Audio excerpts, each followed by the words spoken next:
Hello everyone, how are you. आज हम fraction से रिलेटेड कुछ वर्ड प्रॉब्लम्स को देखते हैं। इस प्रॉब्लम में हमसे कहा गया है कि Saeed sold 2/7 part of an exercise while Aslam sold 4/5 of it, who sold less. यानी कि बेसिकली ये जो प्रॉब्लम है ये हमारे पास कंपेयरिंग फ्रैक्शन से रिलेटेड है, क्योंकि हमसे कहा गया है कि सईद जो है वो एक्सरसाइजेज, मतलब दो बंदे हैं, सईद और असलम हैं, और वो दोनों एक्सरसाइज को सॉल्व करते हैं। It can be of any exercise, like you can say exercise of mathematics. ठीक है, अब पूछा गया है कि इनमें से कौन सा बंदा जो है वो मतलब कम सॉल्व करता है।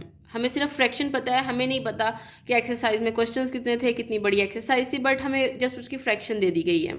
ठीक है, तो आप क्या करें, इसको लिखें 2/7, लाइक ऊपर आप मेंशन कर दें कि ये सईद ने सॉल्व की है, और यहाँ पे ये वाली फ्रैक्शन जो है वो असलम सॉल्व करता है।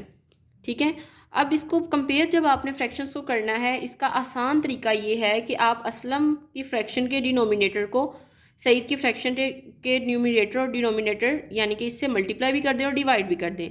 Like 2/7 multiply by 5 and is divided by 5।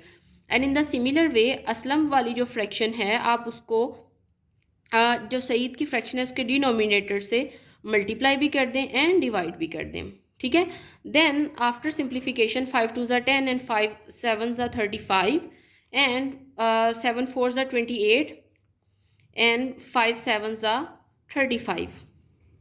अब आप जब हमारे पास डिनोमिनेटर सेम आ जाते हैं तो कंपेयर करने के लिए हमारे पास ये रूल होता है कि जिस फ्रैक्शन का न्यूमिनेटर बड़ा होगा वो फ्रैक्शन बड़ी होगी। सो दैट मीन्स कि जो सईद वाली फ्रैक्शन है वो कम है असलम वाली फ्रैक्शन से। ठीक है, उस एक्सरसाइज से जो असलम ने सॉल्व की है। तो आप यहाँ पे लिख दें कि Saeed sold lesser part than Aslam, and this is your desired result. ठीक है, यही आपसे पूछा गया था कि सईद ने जो है वो लेस पार्ट जो है सोल्व किया है असलम की निस्बत। So this is all about this lecture. Thank you so much.